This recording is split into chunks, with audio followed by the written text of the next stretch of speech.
Nah, sekarang tumit antum buka. Bukan itunya dirapatkan, tumitnya dibuka. Bukan, dibuka. Afwan. Ya, ini dibuka. Nah, seperti itu. Jadi kalau lagi ngatur shaf, kakinya jangan seperti kipas begini ya.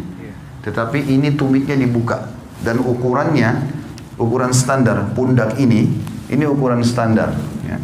Maka telapak kaki antum buka seukuran itu saja. Tidak usah masuk ke shaf orang di sebelah. Ya. Ini serius memang karena kadang-kadang ada orang badannya kecil kakinya besar gitu kan. Atau dia ikuti sejadahnya. Nah, ini manfaatnya kalau kaki rapat begini, otomatis betis juga ketemu, pundak pun ketemu. Ini yang masuk dalam hadis Nabi SAW. Siapa yang sholat seperti ini tidak akan dimasuki oleh syaitan di antara safnya. Sebagaimana Nabi SAW mengatakan, rapatkan dan luruskan saf kalian, jangan buat ada celah buat syaitan. Karena kalau dia ada, dia akan mengganggu sholat. Oke? Sekarang antum balik ke sana, balik ke teman-teman supaya dilihat tata cara sholatnya. Coba takbir Allahu Akbar seperti yang kita sudah pelajari. Ya, ininya dihadapkan ke depan, ini rapat ya. Ini jarak kurang lebih 1 jengkal dari sini. Tidak usah dikakukan tangannya. Coba, ya, ininya juga sejajar sama ini atau sejajar sama kuping. Ini nggak usah ikut pundaknya, tangannya aja. Ya, antum nggak usah takut, saya tidak hukum. Coba dilenturkan saja, lihat saya, dilenturkan saja tangannya. Nggak usah kaku. Ini semuanya ke depan dan rapat. Sejajar dengan pundak atau sejajar sama kuping, ya. Ya. Ini ujung kuping. Dan ini standar tadi saya bilang. Ini standarnya. Takbir, kalau mau ruku juga Allahu Akbar, ya. Kalau mau sujud juga sama nanti. Sudah? Sekarang letakkan di dada pada saat takbir, ya, di ulu hati saja. Ya. Ini cara yang pertama adalah punggung kanan ketemu sama punggung kiri. Kemudian cara yang kedua, pergelangan kanan memegang pergelangan kiri, digenggam. Genggam begini. Ya, seperti ini betul. Ini digenggam. Ini cara yang kedua. Ini biasa saja, antum biasa saja. Ini pundak jangan ikut ya. Jadi tangan kita saja. Pundak tetap biasa. Allahu Akbar seperti ini. Atau Allahu Akbar ini lebih jauh sedikit. Ya. Ya, pundak tidak usah ikut. Ini saja. Baik, sekarang ruku coba. Afwan, tinggal butuh 1 orang. Jazakumullah khair. Yang duanya sudah, supaya agak lenggang. Antum balik ke sebelah sana sekarang. Coba ruku. Sekarang ruku. Allahu Akbar. Dari awal, dari antum seperti normal lagi sholat, tangannya di sana. Antum takbir. Allahu Akbar. Mata ke tempat sujud. Ya, ini digenggam lututnya. Ini masih melengkung. Ya. Baik. Ini caranya. Antum turun. Dadanya dinaikin. Kepalanya lurus ke depan, kepala lurus lagi, ya, ya seperti ini. Sekarang ini dipertahankan ya. Oke, coba lihat saya. Kalau saya sebentar Afwan, kalau miring dibilang ini. Kalau saya di rumah saya praktikin pakai cermin, lalu saya praktikin ruku itu. Allahu Akbar, ini saya genggam, kemudian ini saya tahan begini. Rata nggak? Ya, seperti ini. Ini terasa paha di belakang ketarik, ya. Kepala juga ke depan. Ini disunnahkan Nabi SAW. Kalau antum pakai cara seperti ini, mau sejam pun rukuknya nggak masalah. Jangan turun, jangan juga naik begitu. Ya. Seperti ini dan perhatikan siku ini jauh dari tulang rusuk, ya. Dan ini ditekan, ini kita tekan ke dalam. Saya sekarang tekan ke dalam dan paha saya ketarik. Coba, fadhal. Ya, ruku Allahu Akbar. Ya, ini sudah mulai. Tinggal kepala antum, tidak usah lihat ke beliau. Dagunya turun lagi, ya, gitu. Oke, ini masih naik lagi, jangan naik. Nah, gitu. Nggak usah lihat orang, lihat tempat sujud. Oke, baik. Kurang lebih seperti itu ya. Nah, cara praktik ini penting karena Nabi SAW ruku seperti ini. Dan beliau dikatakan kalau taruh bejana tidak tumpah, ya. Sama dengan kalau bangun juga begitu dari ruku. Kembali ke awal. Begitu bangun dari ruku, Allahu Akbar, kita bangun, Sami Allahu liman hamidah. Mata jangan kemana-mana, tetap bersujud.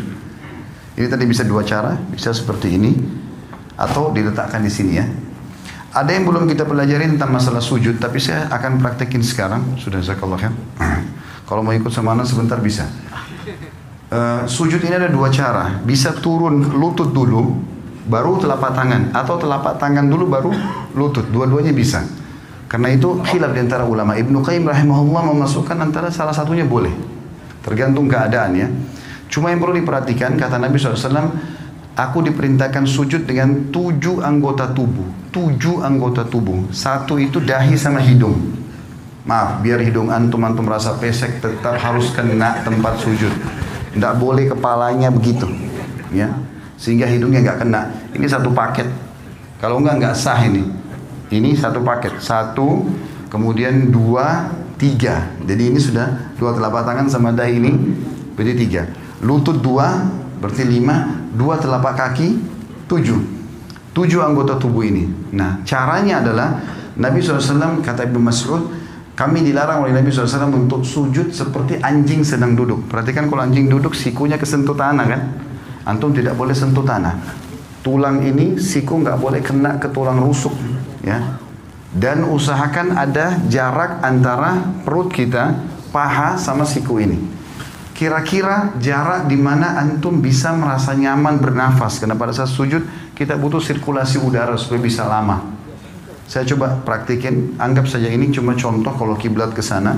Sami Allahu liman hamidah, maka pada saat turun bisa 2 cara. Cara yang pertama adalah kita turun biasa saja, meletakkan lutut di sini, kemudian mengambil jarak kurang lebih 1 siku ini ya. Di sini 1 siku ini jaraknya, baru meletakkan tangan di sini. Tangan itu seperti ini ya kondisinya, seperti tadi orang takbir, Allahu Akbar, lalu letakkan kepala. Yang perlu diperhatikan adalah telapak kaki juga harus rapat. Saya menghadap kiblat sekarang. Afwan. Pada saat turun ini, kemudian letakkan jarak seperti ini, baru Allahu Akbar. Jangan begini ya, terlalu dekat sehingga tidak bisa bernafas, atau ada juga orang terlalu jauh.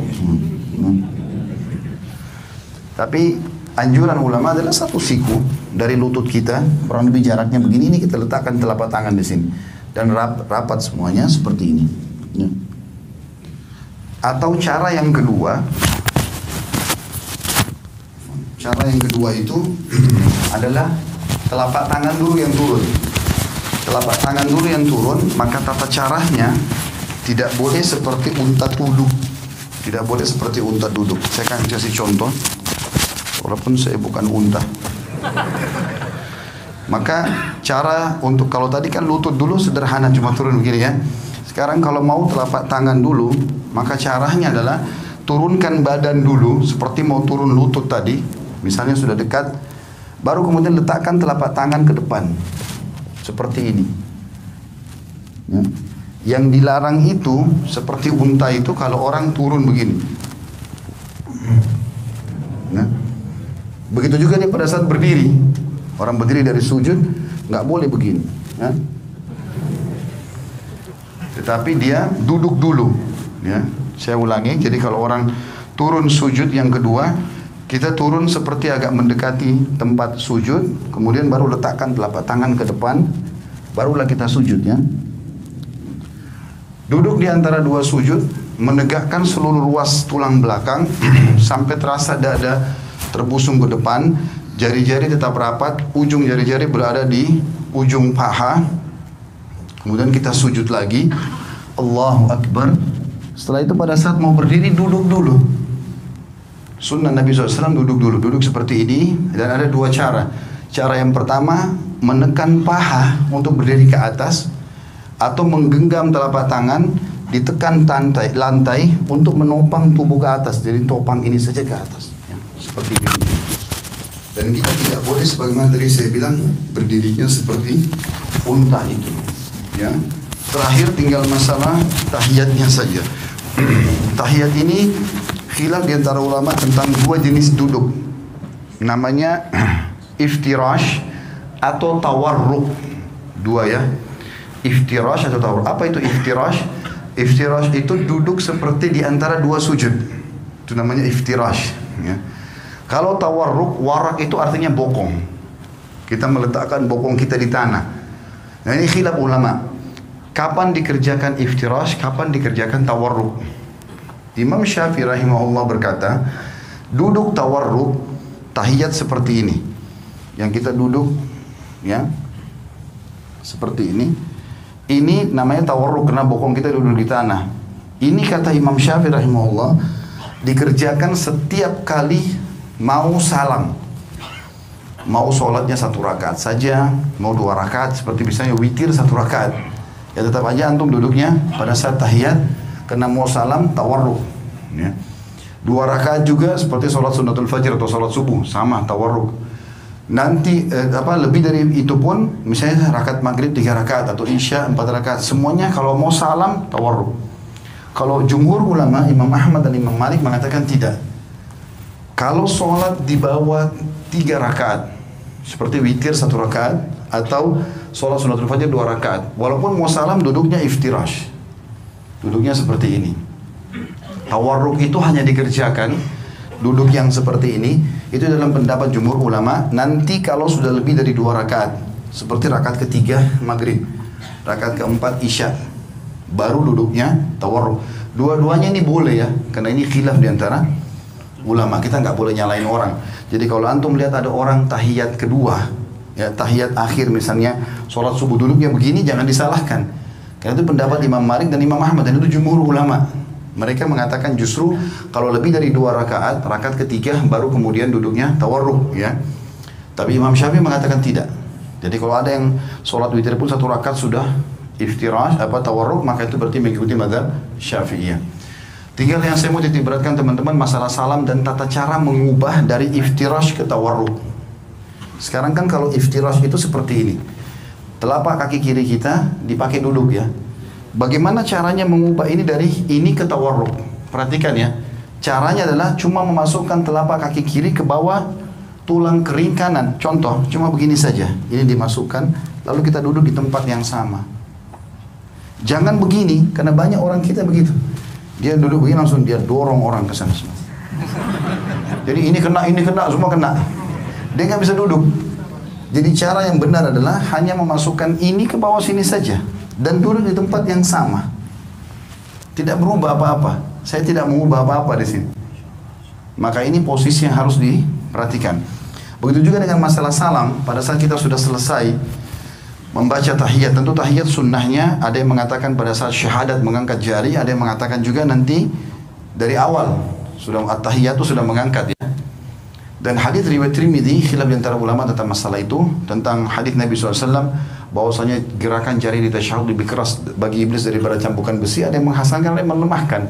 Kalau saya termasuk yang berpegang pada menghasankan hadisnya, sehingga menggerakkan jari itu, menggetarkannya bagian daripada sunnah Nabi SAW. Intinya antum setelah baca tahiyat tinggal salam.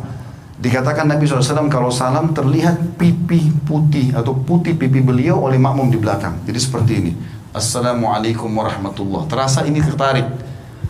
Tahan sebentar, baru Assalamualaikum warahmatullah. Badannya nggak usah ikut salam, ya. Cuma leher saja. Assalamualaikum warahmatullah. Assalamualaikum warahmatullah. Sampai situ. Mengusap wajah nggak ada dalam syariat. Jadi cukup situ berarti sudah selesai sholatnya. Allahu a'lam. Ini tata cara.